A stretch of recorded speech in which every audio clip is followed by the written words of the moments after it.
Real quick before this video starts, guys, I just want to let you know that I dropped 20 new effect presets for Adobe Premiere Pro. They're actually really cool. I'm going to link you guys to the video down below so you can check them out. Yo, what is going on, guys? Today we got another awesome tutorial. Today I'm going to be showing you guys how to create this thermal vision, predator vision, whatever you want to call it, type look in After Effects. So it's actually very simple. It looks really dope. And the reason why I was inspired to do this is because of this 30 Seconds to Mars / Travis Scott performance that was on MTV. So what I'm pretty sure they did is they used an actual thermal lens or thermal camera to actually record this, just because wherever the heat signatures are, they're actually very accurate, and you can see that it actually changes as they walk around. There's no like editing involved with this, I'm pretty sure. If not, you guys can correct me. Also, I want to give a shout out to @Alvarado_Dorian on Twitter. He was the one who actually sent me this, asking if I could do a tutorial on this. If you guys do have a good idea for a tutorial you want to see me do, make sure you guys follow me on Twitter, send me a DM. Okay, so now we got our clip in After Effects, and it's actually very simple on what we need to do. So step number one, we're going to need to mask out the person we want to add effects onto. That way we can keep the background blue, and we can add that kind of like thermal look to our subject. So the first thing I'm going to do, I'm going to come over here to my footage, I'm going to double click on it, and then I'm going to double click on it again just because it says composition up here, until it says layer. So now it says layer right here, which is good. So I'm going to zoom in a tiny bit, and I'm going to go up to my toolbar right here, the little person with the brush next to him. This is the Rotor brush tool. We're going to use this just to mask it out. If you guys would like to know other masking methods, if this is too confusing, I'm going to link you guys to a video on how to mask, 3 different ways on how to mask, as well as how to use this Rotor brush. But anyways, we're going to Rotor brush him out. So just take your green cursor and kind of draw on him the best as you can. It doesn't have to be perfect. And then we're going to make some adjustments. Okay, so the computer is going to do the work for us and kind of shrink them in. Now I'm going to hold down Alt just to cut out any of the background that we don't want. So we're going to cut that out right here. We're also going to cut this out, and we're just going to straighten this all out.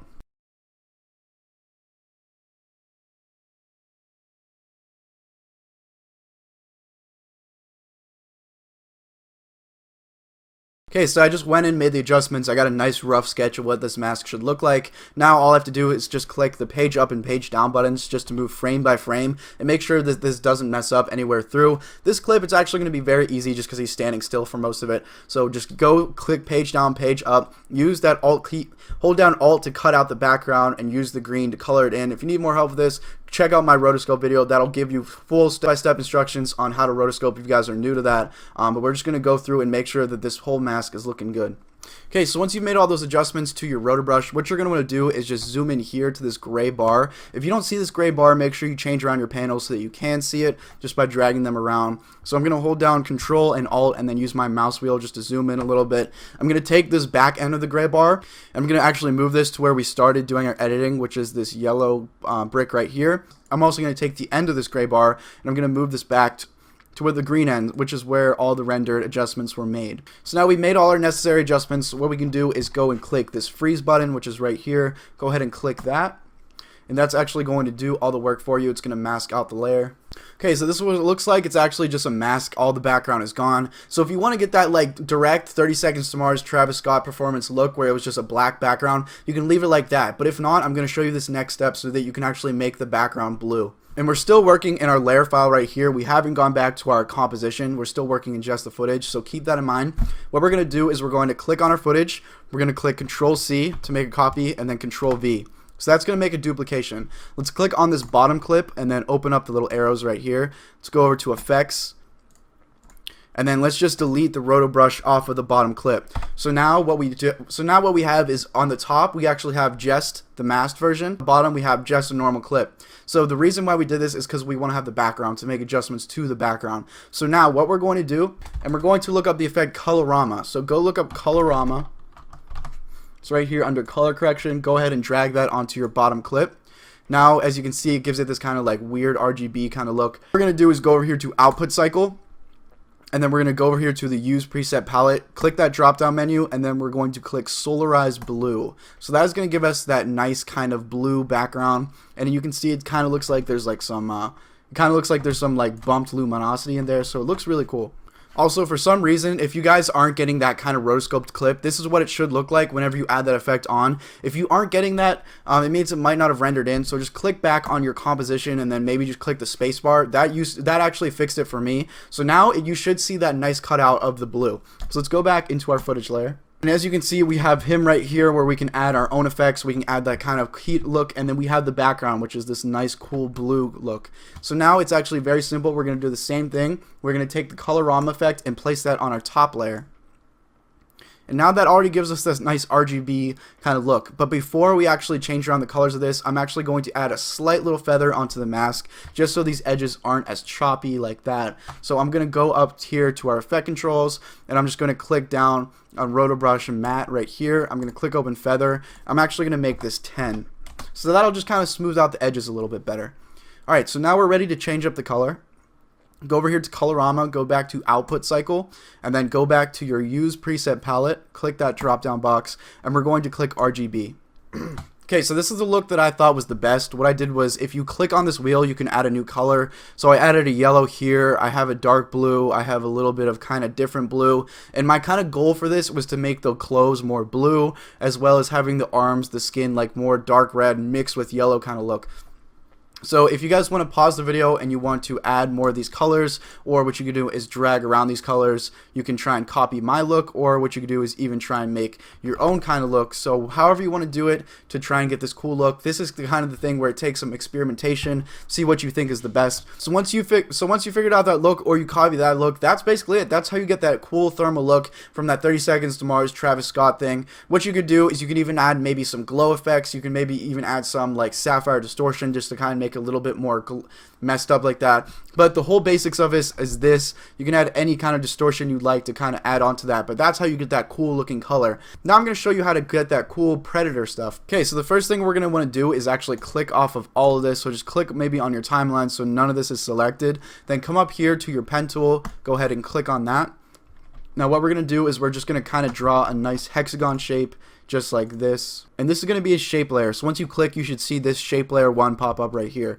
So we're going to click a little bit like that. Doesn't have to be perfect like I said, but here that actually looks pretty good. So now we have that one hexagon. I'm going to click on this, click Control C, Control V just to make a copy of it, and I'm actually going to click this arrow, go to transformation, and then just rotate that a little bit. So now we're actually going to be building a triangle shape out of this that we've created. So go ahead and just play around with the rotation, maybe even make the scale 90 just so none of the edges touch, just like that. So this little triangle that we're creating is going to be kind of like the target that we're making. Also Control C, Control V on that again, and then we're going to change the rotation of our third copy.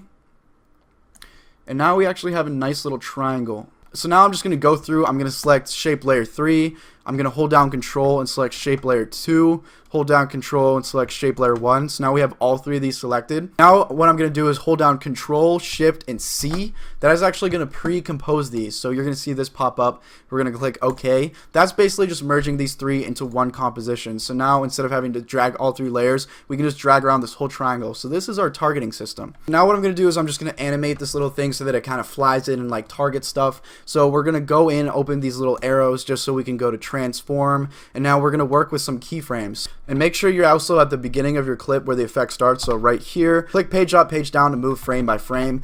So I'm going to click the position keyframe, the scale keyframe, and then the rotation keyframe. And now I'm just going to use page up and page down just to move a few frames down. And now I'm going to actually scale this down a bunch. So I want it to get smaller. I want it to kind of target his head, move a few frames, get smaller, be about the size of his head like that. And I also want it to start kind of rotating here. So it's kind of like this. And you can just mess around, kind of change the rotation so it kind of spins in. And then just move in, try and make this nice cool like spinning triangle effect by just changing the rotation keyframes as well as the position keyframes until you get a cool little effect. It kind of starts big, it gets small, it rotates around his face. It looks like it's this cool targeting system. What I even did is, in the original clip, I kind of changed the hue to make it yellow just to add that little like target, like acquired kind of thing. Okay, so to do that, we're just going to add a quick little color balance effect. So just look up color till you find color balance HLS. Drag that onto your clip, the pre-comp 2. And what we're going to do is just keyframe this so it flickers yellow for like 1 to 2 frames. So just go a frame before you want it to change, click this keyframe button, then go 1 frame forward, and then change the hue until you get it whatever color you like. I'm going to make it yellow. and then move maybe 2 frames and then change that back to 0. So we made it a keyframe, so what it does is it's going to go from red, and then these 2 frames it'll go yellow, yellow, back to red. And if you don't want it to go orange, you can just make this whatever number it was here, so 65.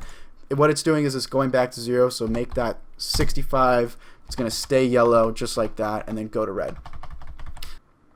And then for the last part, I'm going to show you in Premiere, but you can always do this in After Effects. But I think it's easier to do this part in Premiere. So what I'm going to do is I'm providing you guys with these cool Predator sound effects as well as overlays, which I found in this clip. It looks really, really dope. And that gives you like all of those cool like Predator sound effects that were in the actual movie. Like that heartbeat sensor kind of stuff, as well as that kind of like zoom in for all like the targeting. So we're just going to use that sound effect for the targeting. Just cut that out. Place that over our clip. If you want to have just the audio, just hold down Alt and just delete this part of the actual video. Cool little overlay, which I found right here. So I'm just going to go over to my effect controls of this clip, and I'm going to click this box just to make this full size of the screen. And this is what I want. This kind of like thing right here. This like red bar with the sound. So I'm going to actually add a nice little mask and actually take that. Then what I'm going to do is go over and add a crop effect, or you can just use the pen tool in After Effects just to mask it out. Crop that nice and easy, and then I'm going to add a nice little edge feather just so that kind of smooths out, and then add a little bit more of a crop. So now we have this cool little overlay. And then that's how you do it. That's how you get those Predator kind of vibes. That's how you get that thermal vision look. It's actually very simple. Hope you guys enjoyed this. Leave a like, comment, and subscribe. Let me know what you guys would like to see next in the comment section below. Check out my website below if you guys are interested in working with me on a project or checking out any of my free packs as well as some of my paid digital content. But anyways, thank you guys for watching, and I'll see you guys later.